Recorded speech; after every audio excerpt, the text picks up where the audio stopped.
Los jueves de 22 a 23, Claudio Chávez y Darío Casapícola conducen Caminantes de la Historia, un programa resuelto a mirar nuestro pasado, sin prejuicios ni ataduras. A veces lo haremos a pasos de gigante, como dice la cortina de presentación. Quizá lo hagamos a pasos de vencedores, como tituló su proclama el general Antonio José de Sucre antes de la batalla de Ayacucho. Puede ser también a paso cansino y perezoso, y en otros momentos ligero y apurado. Todo va a depender del visitante. Acompáñanos. Iniciamos la marcha. No puedo reír, no puedo llorar, no puedo dejarte de recordar, no puedo decirte nada que tú no sepas. Tan solo puedo quedarme como un idiota, pensando en cosas que me provoca hacer contigo en hilas perdidas. No puedo gritar, no puedo exigir, no puedo contarte lo que sentí, no puedo decirte nada, tú estás tan lejos.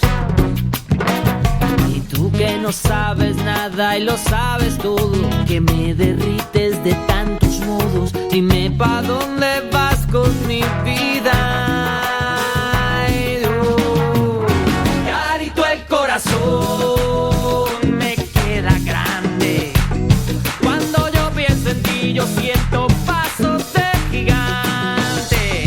Carito, esta canción es importante, porque cuando la canto yo juro que estás ahí delante. Porque cuando la canto yo juro que estás ahí delante. Se fue complicando la situación y no hay que olvidarse que al corazón le puede... Bueno, buenas noches amigos, nuevamente un jueves en Caminantes de la Historia. Hoy vamos a conversar con el ex senador Eduardo Menem. Eduardo, ¿estás ahí? Bueno, recién me había comunicado con él. ¿Está? ¿Eduardo? ¿Me escuchás? Yo no lo escucho. Hola. Hola, Eduardo. Sí, dale nomás. Bueno, yo no te escucho bien acá. Pero a ver, el teléfono es línea, ¿eh? ¿Vos me escuchás bien a mí, Eduardo? Yo te escucho bien, pero lo importante es que escuches ahí. Yo lo escucho muy bien acá. Hola, Eduardo, ¿me escuchás ahora? Yo te escucho bien. Bueno, perfecto. Recién ahora yo te escucho. Bueno, ¿cómo estás, Eduardo? Bien. Bueno, una pregunta, antes de hacerte una pregunta propiamente de historia y de tu trayectoria política. ¿Cómo está Carlos? Mira, está bien. Está bien, porque a cómo está el país... 89 años cumplidos. Sí. Ahora en julio. Sí. Como dice un personaje de Pérez Reverte, más estragado por la vida que por los años. ¿Sabes no, pero está bien. Bueno, me alegro mucho. Hace mucho que no lo veo, mandarle saludos. Lo que sí te digo es que me extraña cosas que ocurren últimamente, porque mucha gente impensada me habla de Carlos, lo extrañan a Carlos. Será la situación que está viviendo el país. Claro, sí, no. La gente que vive esa época ya ahora se da cuenta. Claro. Lo que pasa es que los jóvenes no vivieron esa época. Sí, efectivamente, los jóvenes no han Por vivido. eso es bueno que uno recuerde. Exactamente, esta es la razón por la cual te llamo, Eduardo. Yo quiero empezar con una pregunta, pero digamos a fondo y directo a la mandíbula, porque se está diciendo mucho. El peronismo, en el año 1989, ¿echó del poder a Alfonsín? No, todo lo contrario. Alfonsín le pidió al peronismo que se haga cargo del gobierno porque para él la situación se le había vuelto inmanejable. Ajá. Si uno recorre los diarios de esa época, se va a dar cuenta que ya en el año 88, fines del 88, empezaron a tener, bueno, los problemas ya les venían de antes, ¿no? Ajá. Ustedes recordarán que Alfonsín empezó a tener problemas, sacó el Plan Austral. Exactamente, y que le fracasó. Que no le dio resultado por un tiempo, sí, bajo la inflación, pero la maldición que pesó siempre sobre Alfonsín fue el tema de la inflación. Claro. Y la inflación es lo peor que le puede pasar a un país, porque bueno, es un impuesto que es regresivo, porque perjudica más a los más pobres. Claro. Es imposible de evitar, porque bueno, cuando hay inflación no es que vos pagues el impuesto, con la desvalorización vos ya estás siendo afectado. Claro. No. Y además antidemocrático, porque no lo ha resuelto quien lo debe resolver, que es el pueblo, ¿no? A través de las leyes. Así que bueno, Alfonsín empezó a tener ese problema. Después, bueno, cuando empezó a fallar el Plan Austral, hizo el Plan Primavera. Claro, claro. Sí. Después se debilitó políticamente cuando perdió las elecciones del 87. Sí, en la provincia de Buenos Aires, que ganó Cafiero. Claro, porque él en el 85 le había ido muy bien. Sí.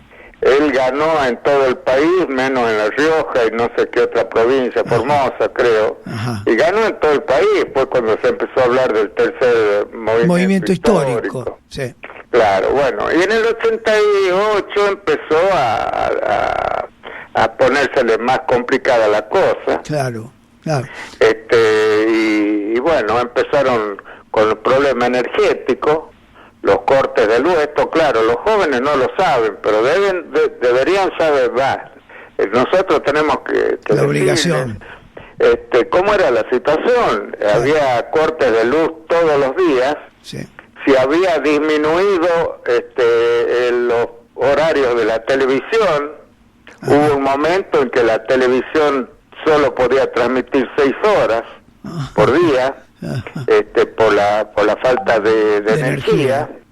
Hay fotografías de Alfonsín reunido con su gabinete con un sol de noche en la Quinta de Olivos.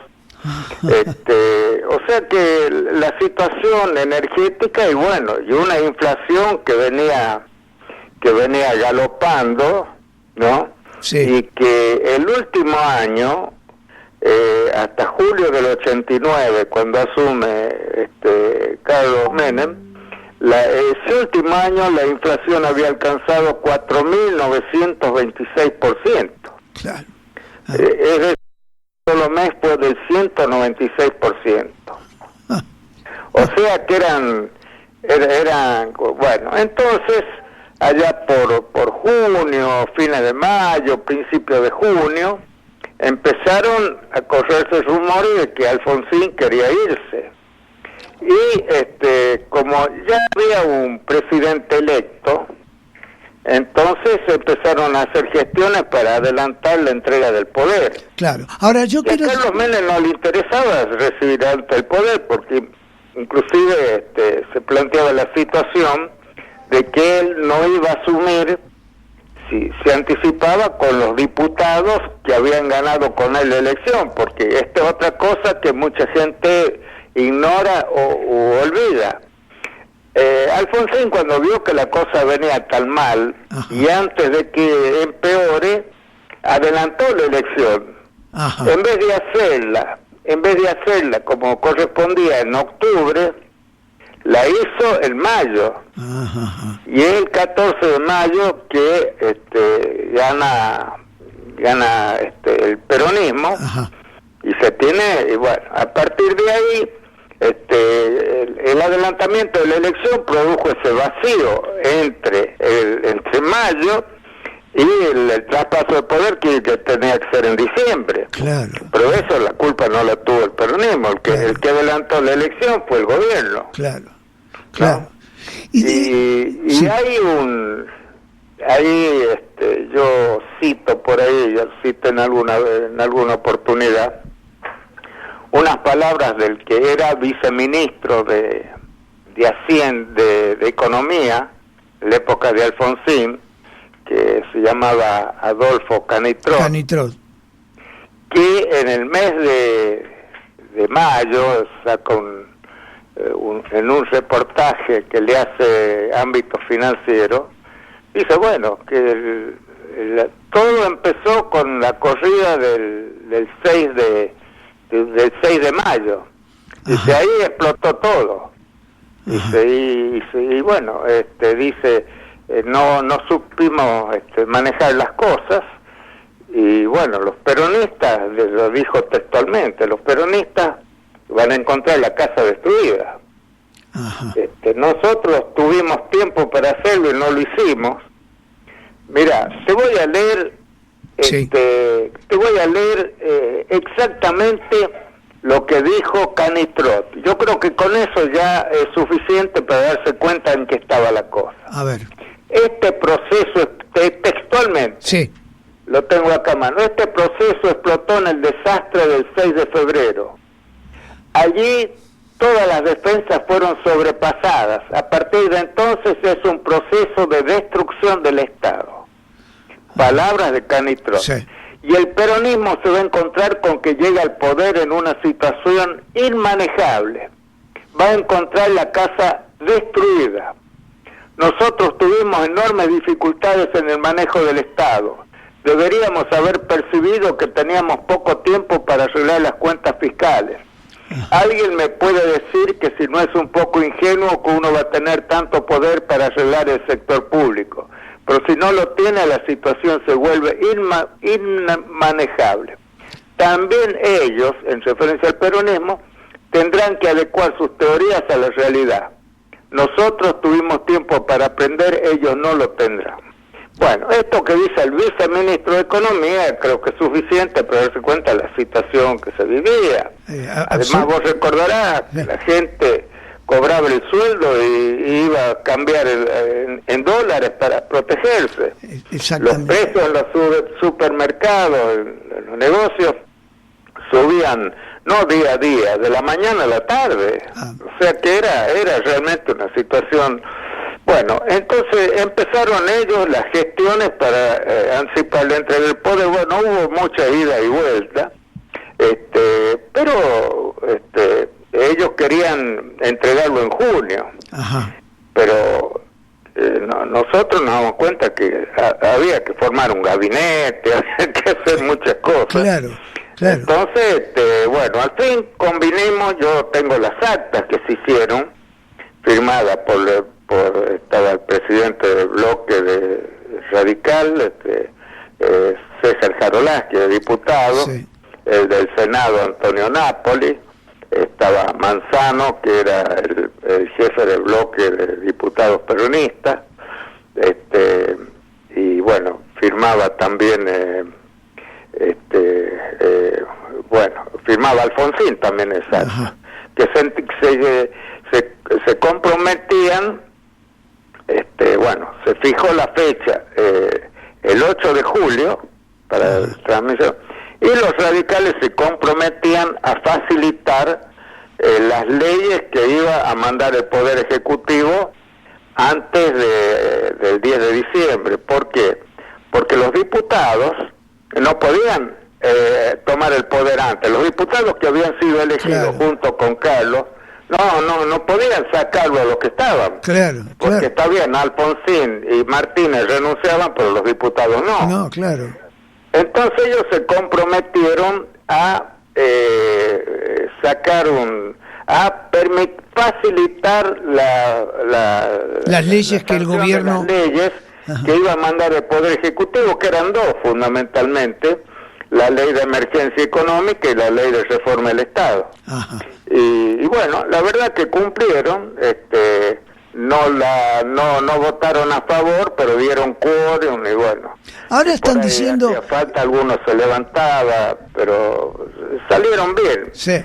O sea que todo eso que se dice, yo he escuchado a algún colega tuyo que decía que Menem lo hizo salir vomitando sangre. Sí, escupiendo sangre, están diciendo. Es una cosa increíble cómo pueden ser tan falsos, tan mentirosos, porque no me va a decir la gente grande que no conocía cómo estaba la cosa. Ajá. ¿No? Inclusive Alfonsín lo había mandado a Terraño, a La Rioja. Ajá. Que se reunió con nosotros allá y había llevado un acta firmada por Alfonsín. Ajá. Donde hacían compromisos, inclusive metió varias cosas como reformar la Constitución, pero entre lo que decía exacta era que Carlos iba a asumir no sé si el 8 o el 30 de junio. Ajá. Por eso no la firmó. Claro. Pero después sí llegaron esos acuerdos y bueno, así se produjo una transición. Ahora bien, pacífica, porque había buena voluntad de parte del peronismo y del radicalismo también. Claro. Ahora, me quedó haciendo ruido en la cabeza esto que me leíste del viceministro Canitrot. Sí. Cuando él dijo estas palabras que más o menos así creo que es lo que leíste. Nosotros tuvimos tiempo para entender lo que había que hacer y no pudimos hacerlo. El gobierno que viene no tiene tiempo y lo tiene que hacer. ¿Qué era lo que había que hacer, Eduardo? Y que había que tomar medidas urgentes y, digamos, drásticas, ¿no? Ajá. Por eso no hay que sorprenderse de que cuando toma el poder Carlos Menem se toman esas medidas, la ley de emergencia económica, la ley de reforma del Estado, y bueno, se toman medidas. Ahora, Eduardo, además de la inflación, Claudio, tenemos el problema.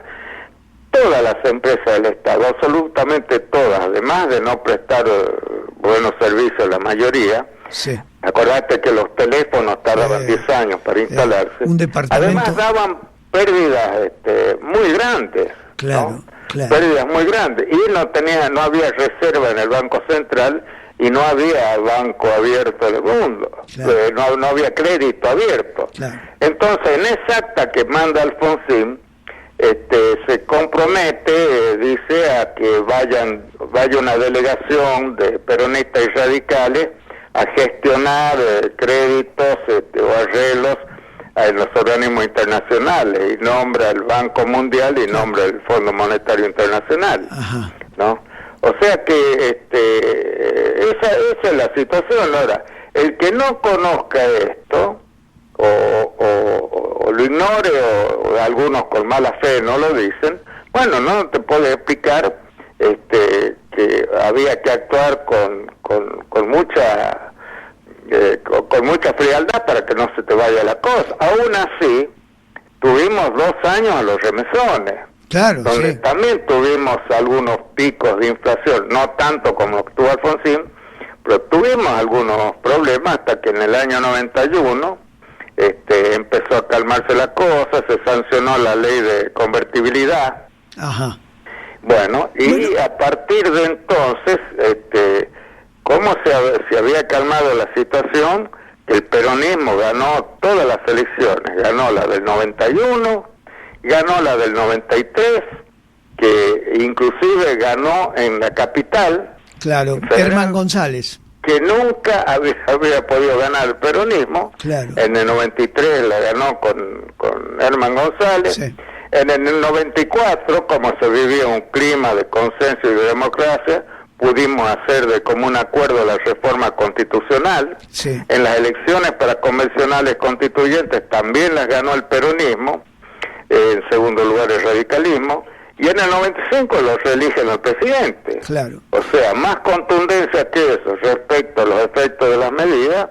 Ahora, quiero hacerte una pregunta, Eduardo, porque también he escuchado, no sé, bueno, esto no te corresponde a vos y no tenés por qué saberlo, pero he escuchado también ahora que, el peronismo no deja terminar a ningún gobierno. Cavallo, dicen que en enero del 89 planteó al Banco Mundial que no le diera el préstamo al gobierno de Alfonsín, y que esa decisión de Cavallo, que por supuesto... Pero yo me pregunto, Cavallo en ese momento no tenía, por lo menos nuestro gobierno no tenía, todavía no éramos gobierno. No, claro. Hablando de enero del 89. Claro. No, todavía no habíamos asumido, y lo que puede haber dicho Cavallo no creo que hubiera tenido tanto poder como para ocasionar la crisis. Claro. Eso es un pretexto, y dicen que Di Tella también. Sí, bueno, claro. Ninguno de ellos era funcionario, y bueno, ellos tenían, habrán hecho declaraciones, a mí no me consta, pero dicen que fue así. Sí. Pero, escúchame, que digan, como dicen que dijo, que había que poner un dólar recontra alto. Sí. No es la consecuencia de la crisis que venía de antes. La deuda pública había crecido muchísimo. Sí. Ahora, sobre eso... llegó mucho más de lo que dicen, porque se habla de la deuda externa, pero no se habla de la deuda interna que había. Claro. No hay que olvidar que Alfonsín tuvo que dictar un decreto suspendiendo los juicios previsionales. Ajá. ¿No? Suspendiendo los juicios previsionales porque no había cómo pagarlos. Claro. Y bueno, el peronismo, cuando se empieza la transformación y la privatización de la empresa, les paga a los jubilados una deuda antigua que venía arrastrándose de 13.000 millones de dólares. 13.000 millones de dólares. Sí. Se las paga con bonos que, por supuesto, los podían hacer plata también. Sí. O sea que eso, y después, bueno, ¿qué vamos a decir? Lo que se avanzó en telefonía, que antes un teléfono... ¿Te acordás que los departamentos se cotizaban según tengan o no teléfono? Exactamente, sí. Y era más o menos $10.000, costaba un teléfono. Sí. Y si vos querías instalar uno, tardaba 10 años. Bueno, se instalaron 7 millones de líneas y tardaba 48 horas a lo sumo para que te den una línea telefónica. Además, empezó a ingresar la telefonía celular. Claro. La producción de autos se elevó de 100.000 a 490.000, casi 500.000. El petróleo, la producción de petróleo se elevó de 26 millones de metros cúbicos a 46 millones de metros cúbicos. La producción de gas creció en forma exponencial hasta que llegó el momento que tuvimos el autoabastecimiento y hasta podíamos exportar gas afuera. ¿Te acordás? Sí. Que en esa época se hicieron los gasoductos a Chile. Sí. Todo eso vino después del peronismo. Pero decir que el peronismo lo haya empujado a Alfonsín es una mentira. Como también dicen que le dejamos una bomba de tiempo a De la Rúa. Sí, también. También, o sea que somos culpables de la caída de la Rúa y de Alfonsín. Claro. ¿No? Resulta que De la Rúa hace la campaña defendiendo la convertibilidad. Exactamente. Y Duhalde decía que no, que había sido exitosa, pero que había que salir. Sí. Ahora yo quiero hacerte... La gente votó a De la Rúa, claro, votó la convertibilidad. Lo que pasa es que De la Rúa entró en crisis política, o sea, el fracaso del gobierno de la Alianza, que no fue culpa de la Rúa, no fue por lo económico, empezó siendo político. Lo político arrastró lo económico. Acordate que al año del gobierno de la Rúa renunció el vicepresidente. Claro, el Chacho. Porque esa alianza se había hecho para ganar una elección, pero no para gobernar. Claro. Y había muchos problemas internos. O sea que esta es la verdad ahora. Ahora es bueno esto que decís. Dicen que hay gobiernos radicales que no terminan. Bueno, también hubo gobiernos peronistas que no terminaron. Sí, claro. O se olvidan que a Perón lo derrocan en el 55. Claro. O se olvidan que en el 73 también lo derrocan, en el 76 lo derrocan al peronismo. Claro. O sea que por 3 veces que lo derrocaron al al radicalismo, 2 derrocaron al peronismo, anularon la Constitución, y la diferencia es que a los peronistas los metían presos. Claro, claro. Esa es la diferencia. Y en el año 76, bueno, ahí cuando lo meten preso a Carlos, se tiene que bancar 5 años en distintas prisiones del país, hasta un exilio allá en las Lomitas. Una cosa de loco, ¿no? Sí. Ahora, yo quiero hacerte una pregunta, me dijiste una cosa interesante que además me está dando vuelta en la cabeza. Dijiste que había desinteligencias muy serias en el gobierno de la Alianza, digamos, entre el Chacho y de la Rúa.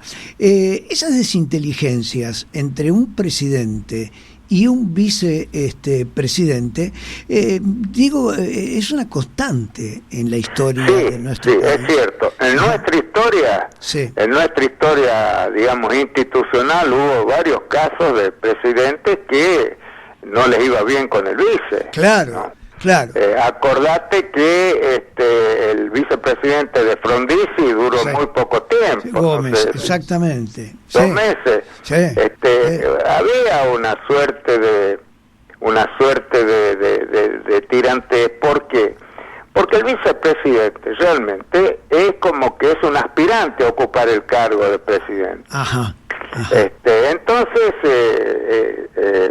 se crea una suerte de celo, y siempre el presidente debe estar pensando que lo quieren destronar. Claro. ¿No? Eso es cuando no hay confianza, por supuesto, ¿no? Por eso la figura del vicepresidente, que fue creada en Estados Unidos, y siempre fue motivo de discusiones, ¿no?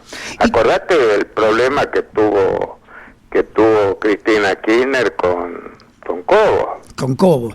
Y por eso ahora que hablas de Cristina Kirchner con Cobos, ¿podrá haber algún, cómo ves vos la situación de eventualmente que Alberto Fernández y Cristina ganen las elecciones? Me parece que eso parece que ya está firmado, eso casi. ¿No ves ahí una posibilidad de algún conflicto, como es tan tradicional en la historia de nuestro país? Yo te voy a decir cómo lo veo. Sí, exacto, yo quiero tu opinión. Yo no voy a abrir juicio de valor sobre las personas, pero primera vez en la historia que un vicepresidente elige a quién va a ser su presidente. Claro. Siempre ha sido al revés, el presidente elige al vice. Claro. ¿No? Sí. Por lo menos los casos que yo conozco. Ajá. Esta primera vez que el vice elige al presidente. Una persona que por supuesto ni se había candidateado para presidente, creo yo.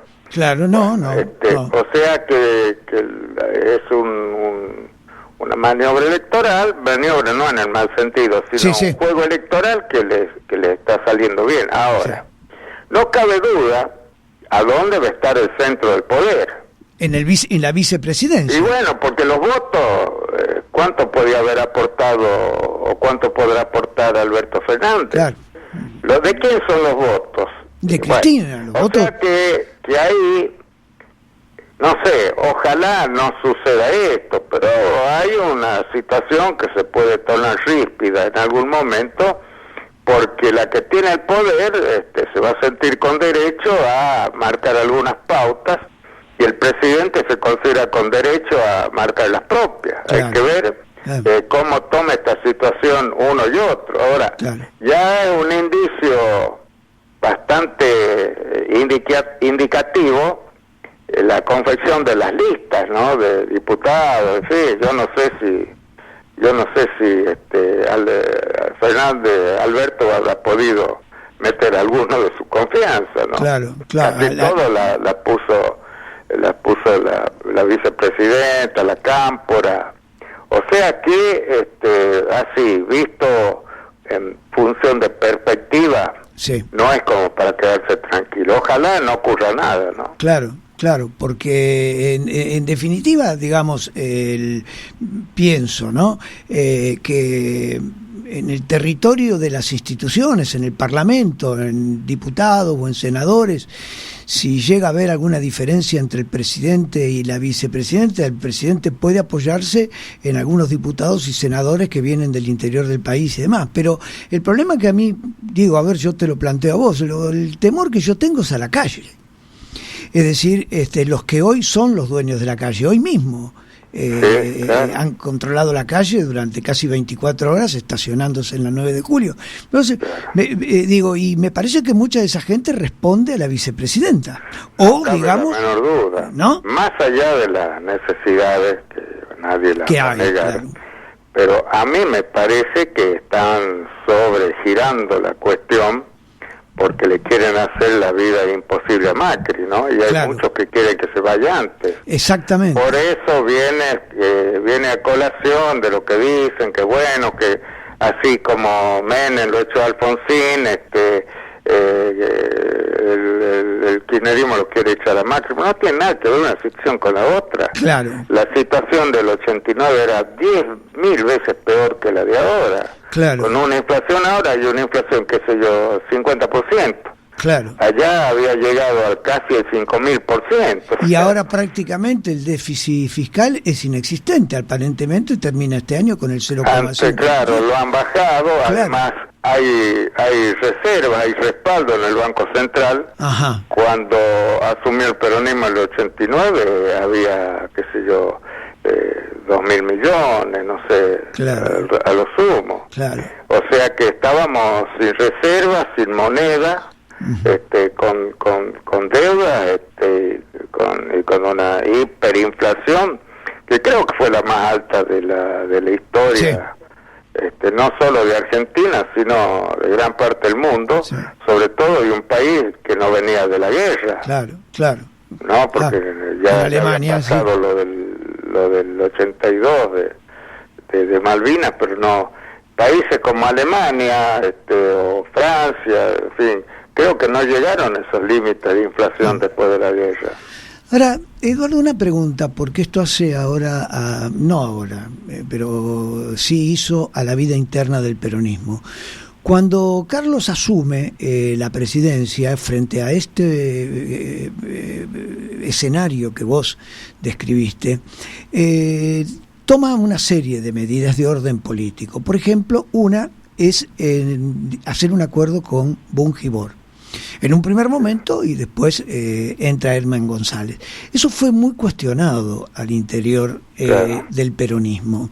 Por supuesto también fuera del peronismo fue cuestionado, pero fue, digamos, como una cosa muy novedosa ese acuerdo con Bungibor, sí, y también claro, con la familia Alzogaray, lo vio muy mal un sector del peronismo. Sí, bueno, lo de Alzogaray fue menor, pero lo de Bungibor, lo sí, que pasa es que el gobierno argentino había perdido la confianza, Argentina realmente había perdido la confianza del exterior, en el exterior, sobre sí, todo del mundo empresario.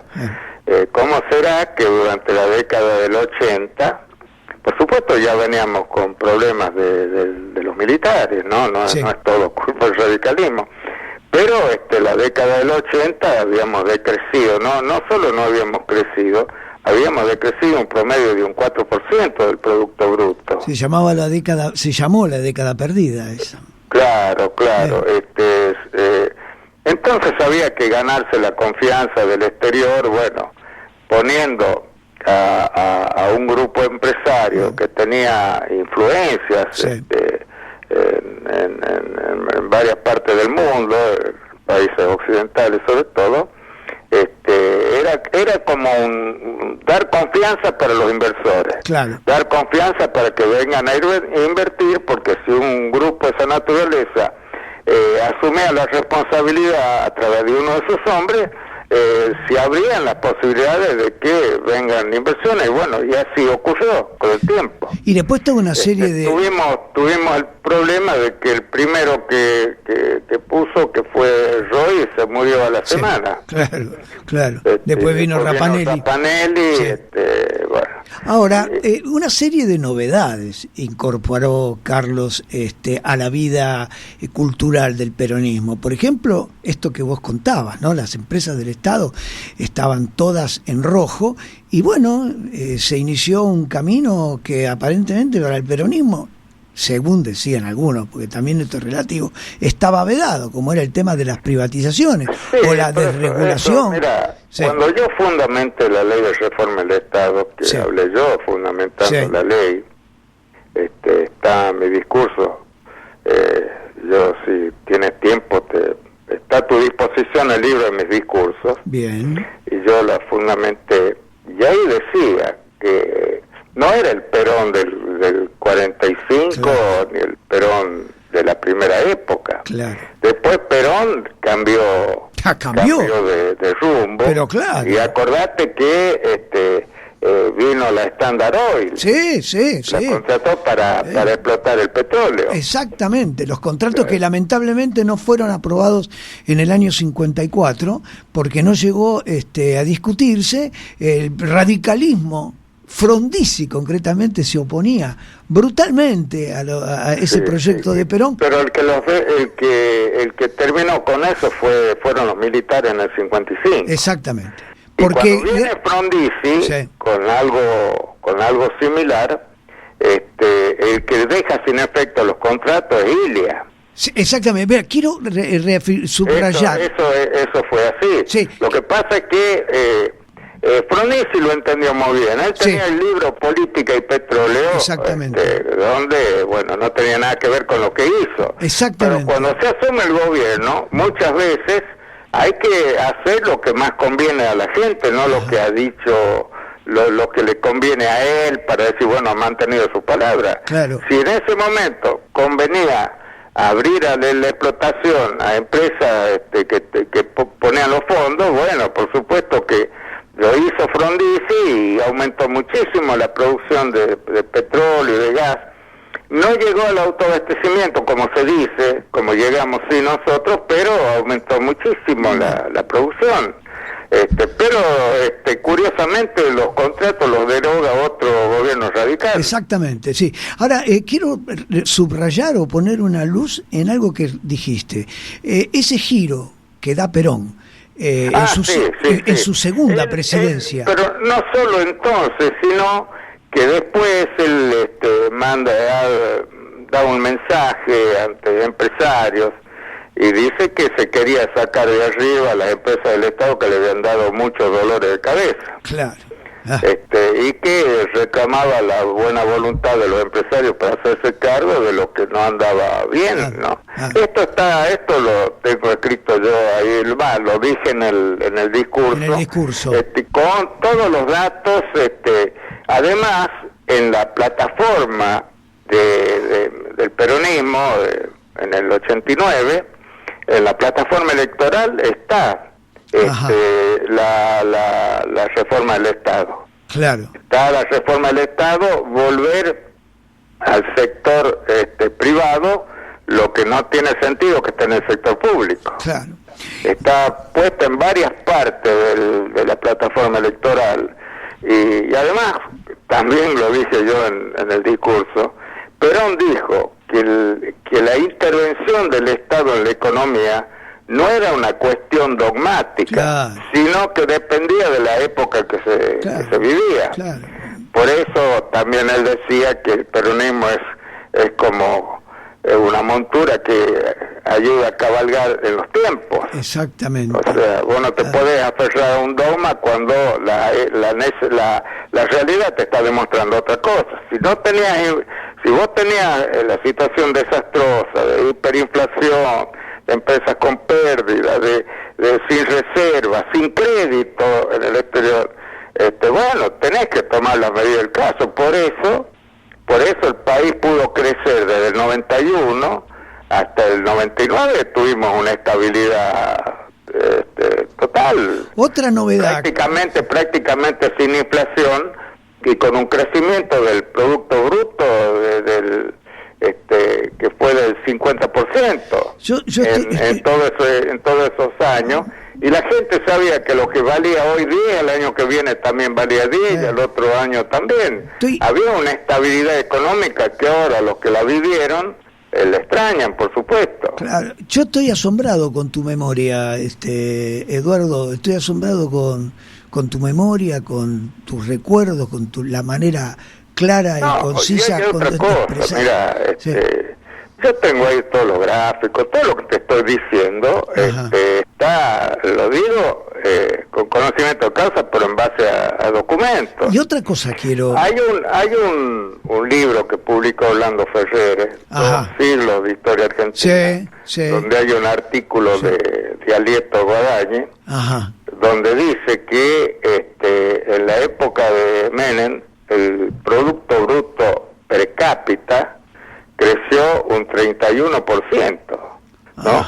Que fue el más alto de la historia, el tercero más alto de la historia, superado solo por la década del 80 al 90, creo, y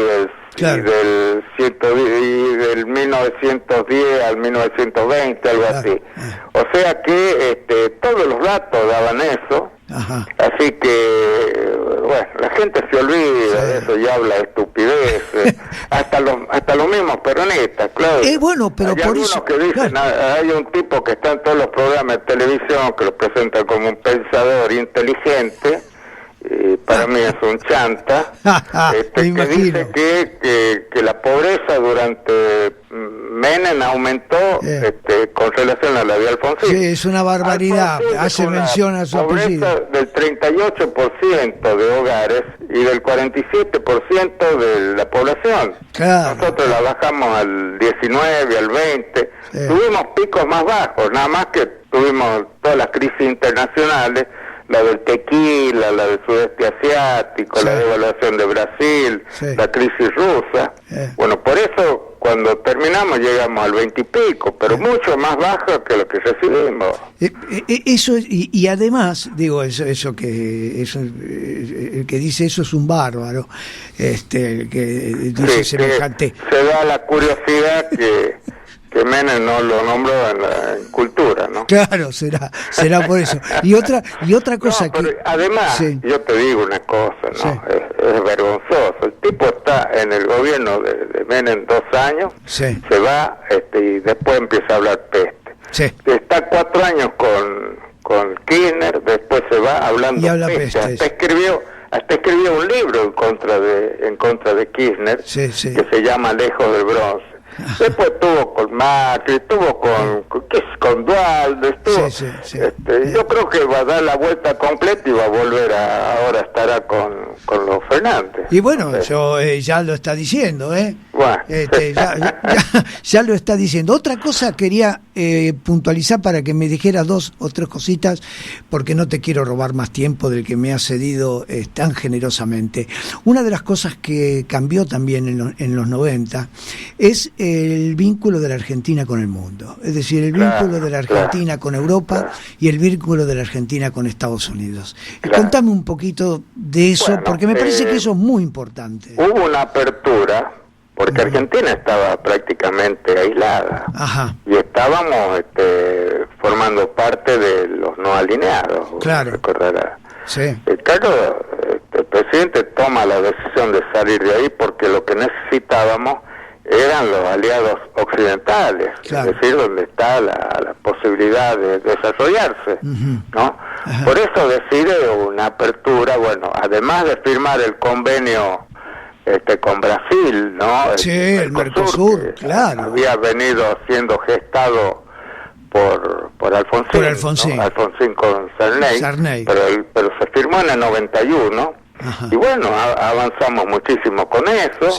Solucionamos los problemas de límites con Chile, que casi nos llevó a la guerra varias veces.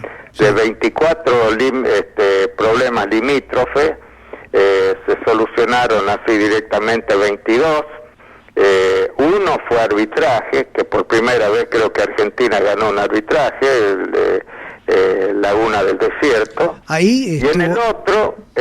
que ahí en Laguna del Desierto, me parece, si la memoria no me falla, Kirchner se puso en contra de totalmente. Claro, y claro. Nosotros lo ganamos en un juicio arbitral. Claro. Y el otro tema, el de los hielos continentales o campos de hielo, como le llaman los chilenos, que yo también fui el miembro informante porque era presidente de Relaciones Interiores.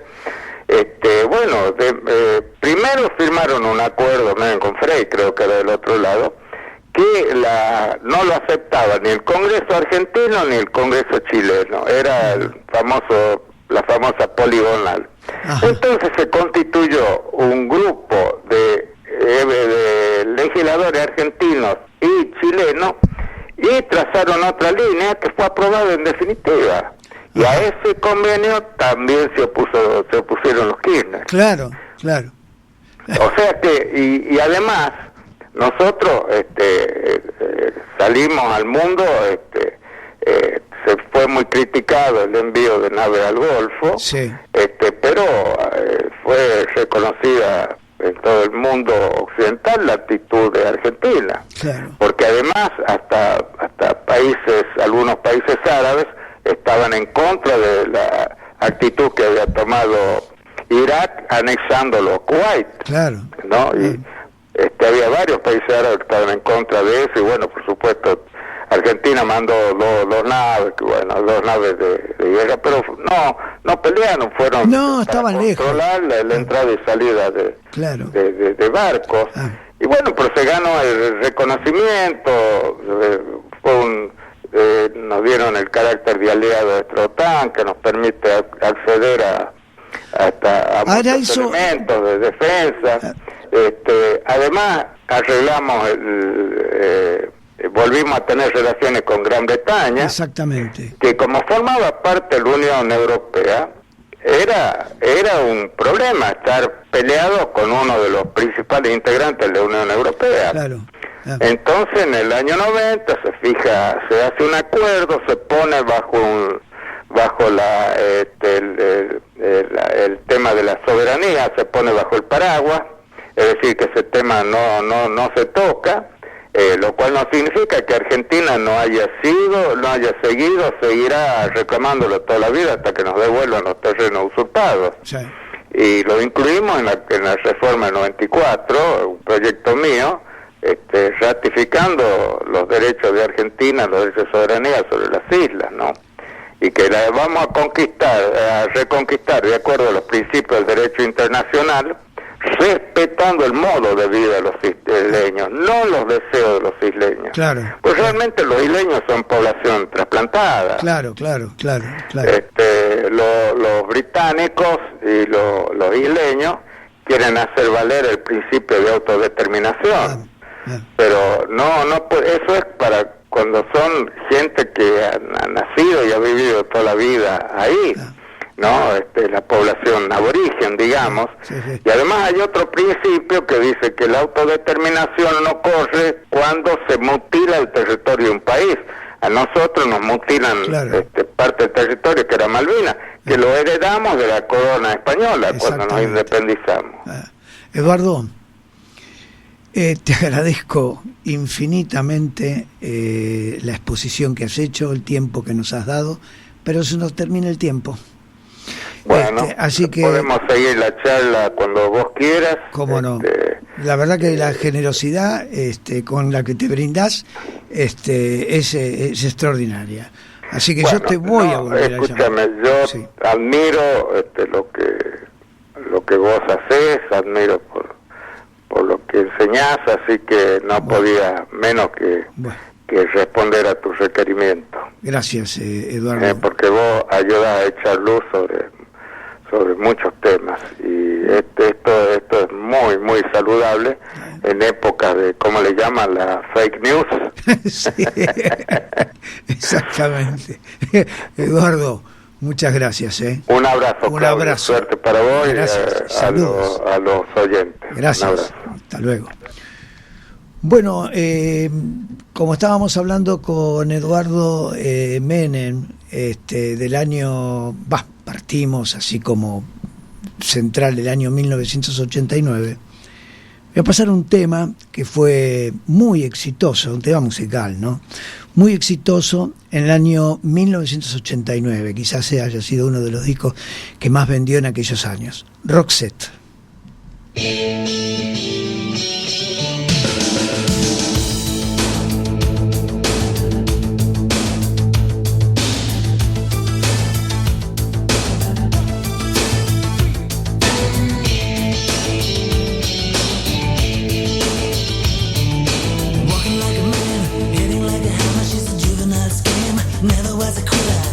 Like a raindrop, she's got the look. Heavenly bound, 'cause heaven's got a number when she's spinning me around. Kissing is a color, a loving is a wild dog. She's got the look. She's got the look. She's got the look. She's got the look. She's got the look. What in the world can make a brown-eyed girl turn blue? When everything I'll ever do, I do for you. And I go la la la la la. She's got the look. Fire in the eyes, naked to the bone as a lover's disguise. Banging on the head drum, shaking like a mad bull. She's got the look. Swaying through the band, moving like a hammer. She's a miracle man. Loving is the ocean, kissing is the wet sand. She's got the look. She's got the look. She's got the look. She's got the look. She's got the look. What in the world can make a brown-eyed girl turn blue? When everything I'll ever do, I do for you. And I go la la la la la. She's got the look.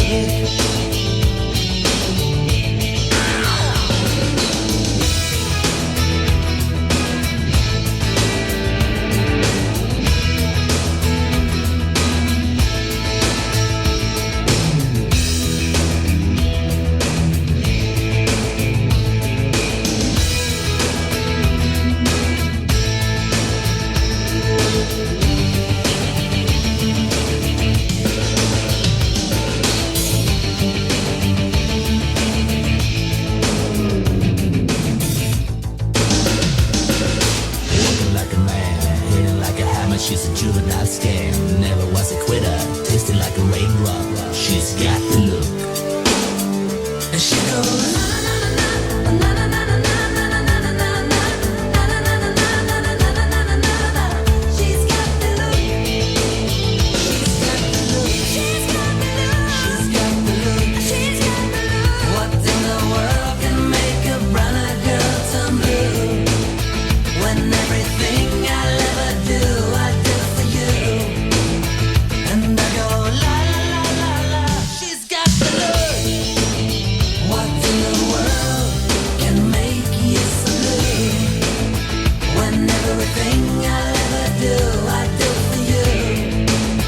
And I go la la la la la. Na na na na na na na na na na na na. Bueno, el programa termina. Nos vamos a ver el jueves que viene. Pero también hubo un éxito muy importante en música argentina en el año 89. Entonces los dejo con él. Nos encontramos el próximo jueves y pasamos Memphis, la blusera. Hasta el jueves.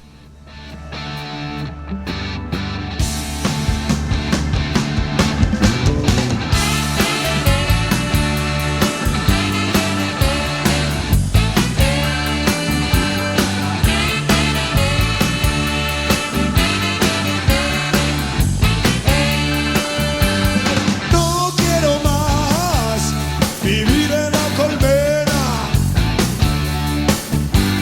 Somos idiotas o somos de madera.